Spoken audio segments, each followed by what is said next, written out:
నమస్తే అక్క. నమస్తే శ్రావ్య. అక్క, ఒకప్పుడు విగ్రహాలు అనేవని మనం ఎక్కువగా గుడిలో చూసేవాళ్ళం. కానీ ఇప్పుడు ప్రతి ఒక్కరి ఇంట్లో చిన్న చిన్న విగ్రహాలు పెట్టుకుంటున్నాం. అవును. సో అసలు విగ్రహాలు అనేది మనం ఇంట్లో పెట్టుకోవచ్చా అక్క? మనం ఇంట్లో పెట్టి పూజించవచ్చా అసలు? ఆ శ్రావ్య విగ్రహారాధన అనేది ఎలా అంటే నువ్వు అన్నది మాత్రం ఫస్ట్ పాయింట్ అన్నావు చూడు. విగ్రహాలు ఒకప్పుడు దేవాలయాల్లో చూసేవాళ్ళము, ఇంకా ఇప్పుడు అందరి ఇళ్ళల్లో కనబడుతున్నాయి. ఈ సోషల్ మీడియా బాగా ఇదవ్వడం వల్ల, అంటే ఎవరికి తెలిసింది వారు ఎంత తోచితే అంత మాట్లాడడం వల్ల ప్రతి ఒక్కరూ దాన్ని అట్రాక్ట్ అయ్యి విగ్రహారాధన చేస్తున్నారు. అయితే ఈ విగ్రహారాధన ముఖ్యంగా ఆచరణ ఉన్న వాళ్ళే చేసుకోవాలి. ఇది ముఖ్యంగా గుర్తుంచుకోవాల్సిన విషయం. మన పూర్వీకుల నుంచి మనకు ఆచరణ ఉంది అంటే మానకూడదు, ఖచ్చితంగా చేయాలి.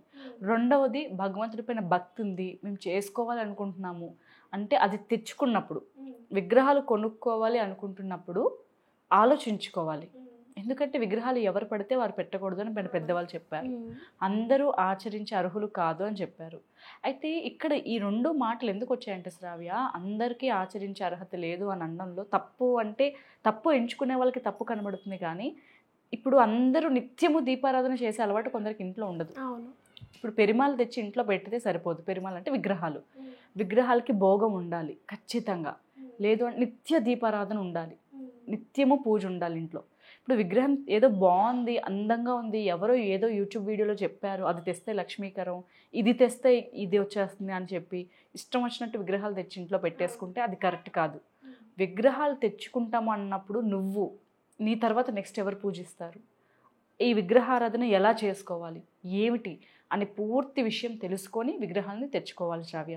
ఎవరు పడితే వాళ్ళు తెచ్చుకోకూడదు అన్న దాంట్లో అర్థం అదే. ఎందుకంటే నిత్యము దీపారాధన చేసే అలవాటు చాలా ఇళ్లల్లో ఉండదు.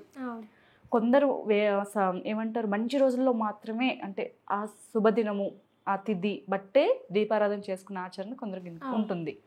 కొందరు నిత్యము దీపారాధన చేస్తారు, భోగం పెట్టుకునే ఓపిక ఉంది అన్న వాళ్ళు చిన్న చిన్న విగ్రహమూర్తులను తెచ్చి ఆరాధించుకోవచ్చు. అయితే ఇంకొక రకంగా మనము విగ్రహాలు రెండు రకాలుగా ఉంటాయి. ఒకటి ఆరాధించే విగ్రహాలు, రెండోది డిజైనర్ పీసెస్. ఇప్పుడు మనకి బ్రాస్లో, తర్వాత రాగిలో, అంటే కాపర్లో చాలా విగ్రహాలు వస్తున్నాయి, మార్బుల్స్లో.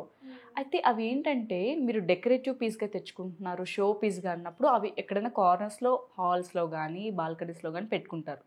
వాటికి పూజించము, ప్రాణప్రతిష్ఠ చెయ్యం. సో ప్రాబ్లం ఉండదు శ్రావ్య. అలాంటివి తెచ్చి మాకు విగ్రహము మూర్తి కనిపించాలి, మాకు దేవత రూపం మేము చూడాలి అని అనుకున్న వాళ్ళు ఆ రకంగా తెచ్చి పెట్టుకుంటే ఏ రూల్స్ అక్కర్లే, వీటికి ఏమీ అక్కర్లేదు. మీకు ఇష్టం ఉంటే ఒక దీపం పెట్టుకోవచ్చు, లేదా లేదు. కానీ మనం ఆరాధించడానికి విగ్రహాలు తెచ్చి, ఇప్పుడు ఫస్ట్ మళ్ళీ నేను వాటికి రూల్స్ అక్కర్లేదు అనగానే ఫస్ట్ గుర్తుంచుకోవాల్సిన విషయం ఏంటంటే అది మీరు డెకరేటివ్ పీస్గా తెచ్చుకుంటున్నారు అంతే. అది మన మైండ్లో ఏముండాలి, డెకరేటివ్ పీస్ ఇంటికి అందంగా కనిపించడానికి, పూజనీయంగా కాదు. ఇంట్లో మనం హిందువులము అన్న తత్వం తెలియడానికి కొందరు పెట్టుకుంటారు.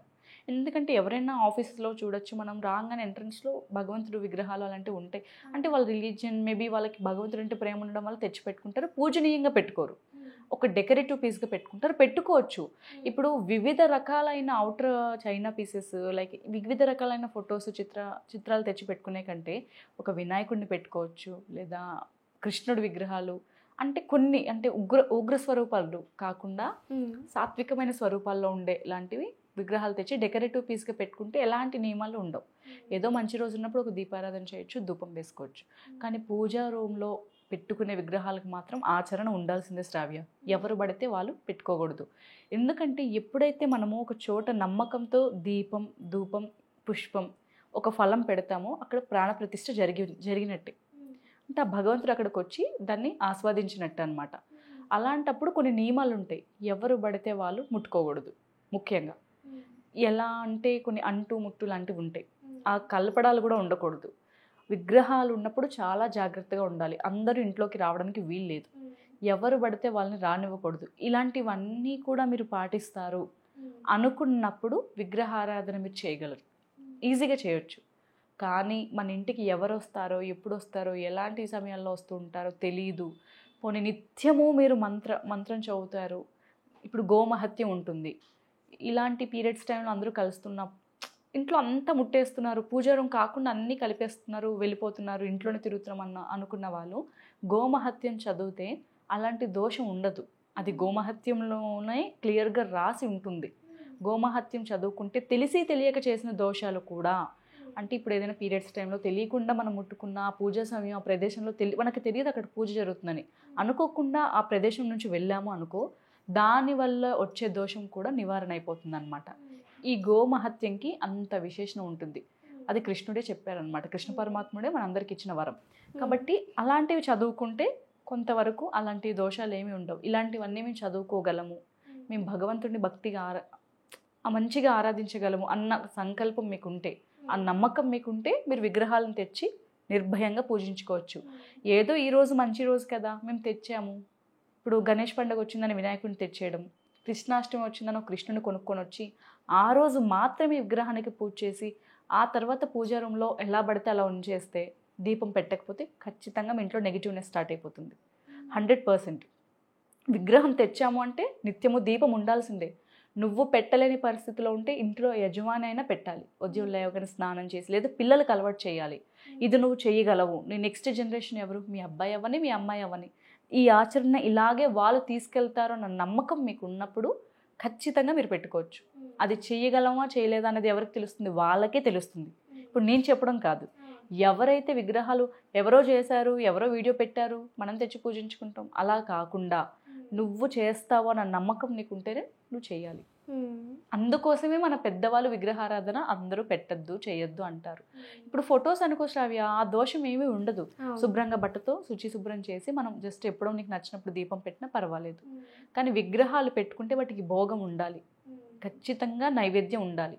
ప్రతిరోజు పుష్పం పండు ఖచ్చితంగా ఉండాలి, ధూపం దీపం ఖచ్చితంగా. మీరు పెట్టట్లేదు అంటే నువ్వు అడ్డులో ఉన్నప్పుడు తప్ప, ఒత్తిగా మీకు బద్ధకానికి మీరు పెట్టట్లేదు అంటే మీ ఇంట్లో ఎక్కడ లక్ష్మీకరం ఉండదు. ఇది 100% ట్రూత్. ఎవరైనా కూడా మీ ఇప్పుడు ఈ వీడియో చూసే వాళ్ళకి అనుభవం కూడా ఉండొచ్చు. కనుక విగ్రహాలు ఏ విగ్రహమైనా పెట్టుకోవచ్చు. అయితే ఉగ్ర స్వరూపాలు పూజా మందిరాల్లో కూడా పెట్టుకోకూడదు. దుర్గా స్వరూపం, ఇప్పుడు దుర్గాదేవి ఎలా ఉంటుంది, పులి మీద కూర్చొని అలా ఉంటారు. అలాంటి స్వరూపాలు పెట్టుకోకుండా ఆ రూపాన్ని సౌమ్య స్వరూపంగా లలిత అమ్మవారి రూపంలో పెట్టి పూజించుకోవచ్చు. కృష్ణుడి విగ్రహం పెట్టుకోవచ్చు, వినాయకుడు పెట్టుకోవచ్చు. సింపుల్గా మేము ఆరాధించగలము అంటే వారంలో ఒకరోజు అభిషేకం చేసుకోవడం, పంచామృతాలతో చేసుకోవడం, ఇవన్నీ మేము ఆచరిస్తాము అంటేనే విగ్రహాలకి ఆరాధన చేయాలి. అంతేగాని ఏదో 10 మంది ఇంట్లో ఉన్నాయి మేము తెచ్చిపెట్టేస్తామంటే అది కరెక్ట్ కాదు. ఇంకొకటి, కొన్ని కుటుంబాల్లో విగ్రహారాధన ఉంటుంది. చిన్నదవ్వని పెద్దదవ్వని వారి కుటుంబాల్లో వాళ్ళ పూర్వీకుల నుంచి వాళ్ళకు ఉంటుంది. చాలా ఫ్యామిలీస్లో మనం చూడొచ్చు, కొన్ని తరాల నుంచి ఆ విగ్రహాలు వస్తూ ఉంటాయి. బ్రాస్లో కంచు అని, పంచలోహాలని, ఇలాంటివి. అది వాళ్ళ పూర్వీకులు ఇచ్చి ఉండొచ్చు. మన పూర్వీకులు మనకి ఇవ్వలేదు, మనం ఎందుకు ఆశపడాలి? అంతే కదా, మనసులో భక్తి ఉండాలి. అంతేగాని ఎవరో ఏదో చేశారని అయితే మనం చేయొద్దు. మీ అత్తగారికి ఉంది, మీరు చేసుకోండి, తప్పులేదు. ఒకటి శ్రావ్య, ఎవరు ఎన్ని చెప్పినా ఫస్ట్ మీ ఇంట్లో ఆచరణ ఏముందో అదే ఆచరించండి. మనకి ఏముందో అది మనం పర్ఫెక్ట్గా ఆచరిస్తే చాలు, అంతా సెట్ అవుతుంది. మనకి లేనివి తెచ్చి పూసుకుంటాము అనుకోవడం మూర్ఖత్వం. మీ ఇంట్లో పూజ ఉంది, పలానా పూజ, అది చేసుకోండి. మీ పెద్దవాళ్ళు మీ తరాకి మీ ఇంటి దేవుడికి ఏదో చెయ్యాలి, అది చెయ్యండి. అంతేగాని యూట్యూబ్లో సోషల్ మీడియాలో చెప్తున్నవన్నీ చేసేద్దాం అనుకోవడం కొంతవరకు కరెక్ట్ కాదని నా అభిప్రాయం అనమాట. మన ఇంట్లో పెద్దవాళ్ళు ఏం చెప్తారు, ఇప్పుడు మన పెద్దవాళ్ళు ఒక పని చెప్తున్నారు అంటే అది వద్దు. ఇప్పుడు కలిష్యం కొందరికి ఉండదు, వాళ్ళు వద్దు అంటున్నారంటే వద్దు. ఈ రకంగా ఒకవేళ లేదు నాకు చెయ్యాలని అనిపిస్తుంది, ఎందుకో నా మనసు, నువ్వు అంత భక్తి శ్రద్ధగా ఉన్నావు, నువ్వు అంత భక్తితో ఉన్నావు, అంత ప్రేమ భగవంతుడి పైన ఉన్నప్పుడు స్టార్ట్ చేయొచ్చు. పెద్దవాళ్ళు వద్దన్నా స్టార్ట్ చేసి నీకు బాగుంది అంటే కంటిన్యూ చేయి. ఇది కొందరికి ఏంటంటే అక్కడితో స్టాప్ అవుతుంది. అంటే ఇవి ఎలా ఉంటాయంటే అక్కడితో ఆ గ్రహ వదలడం వల్ల కూడా ఈ కొత్తగా వచ్చిన వాళ్ళకి ఆలోచన పుడుతుంది శ్రావ్య. అలాంటప్పుడు నీకు అంత భక్తి ఉంది, నీకు చెయ్యాలి అని మనసు గట్టిగా చెప్తున్నప్పుడు చేస్తావు, ఎలాంటి విఘ్నాలు లేవు, ఏది చెడుగా జరగలేదు అంటే నువ్వు కంటిన్యూ చెయ్యు. చిన్నగా డిసప్పాయింట్ అనిపించినా స్టాప్ చేసేస్తే బెటర్, అంతే కదా. ఇప్పుడు ఏదో ఒకటి మనకి హెతువుగా అనిపిస్తుంది అంటే మన పెద్దవాళ్ళు ఎందుకు చెప్పారు, మనం అది విని దాన్ని ఆచరణలో పెట్టుకుందాం. సోషల్ మీడియాలో 100 మంది 100 చెప్తారు నా బోటోలు, అవన్నీ మనం విని చేసేద్దాం అనుకుంటే కష్టం. ఎవరు ఆచరణ వాళ్ళు పాటిస్తేనే ఇల్లు బాగుంటుంది, అభివృద్ధిలో ఉంటుంది. ఇది ముఖ్యంగా తెలుసుకోవాలి. అయితే విగ్రహాలు అందరూ పెట్టుకోవచ్చునే చెప్తున్నారు, కానీ ఎవరు పెట్టకూడదు? ఆచరణ లేని వాళ్ళు.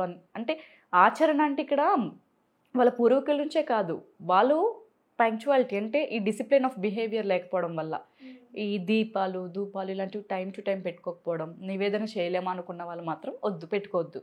మీకు టైం ఉంది, ఎంత బిజీ షెడ్యూల్ ఉన్నా మార్నింగ్ హాఫ్ అన్ అవర్ మీ భగవంతుడి కోసం కేటాయిస్తాము, ఆ నమ్మకం మీకుంది, ఆ శక్తి మీకుంది అంటే హ్యాపీగా పెట్టుకోవచ్చు. అది శ్రావ్య. సో ఈ విగ్రహాలు అనేది అందరూ పెట్టుకోకూడదు, ఎవరికైతే ఆచరణ ఉంటుందో వాళ్ళు మాత్రమే పెట్టుకోవాలి. అంటే మళ్ళీ అందరూ షో పీసెస్ అనేది పెట్టుకోవచ్చు, డెకరేటివ్ పీసెస్కి పెట్టుకోవచ్చు. అది ఒకవేళ ఆచరణ లేని వాళ్ళు పెట్టుకున్నా నేను చెప్పిన ఈ పూజా విధానాన్ని కంటిన్యూ చేయలేరు. రెగ్యులర్గా దీపం ధూపం నివేదన పెట్టుకోవాలి, శుచి శుభ్రం పాటించాలి. ఎగ్జాక్ట్లీ అక్క. సో ఎవరైతే పెట్టుకోవాలి ఎవరైతే పెట్టుకోకూడదు అన్నది మన వ్యూయర్స్కి ఒక క్లారిటీ అయితే వచ్చింది. చాలా బాగా చెప్పావు అక్క, thank you so much. Thank you.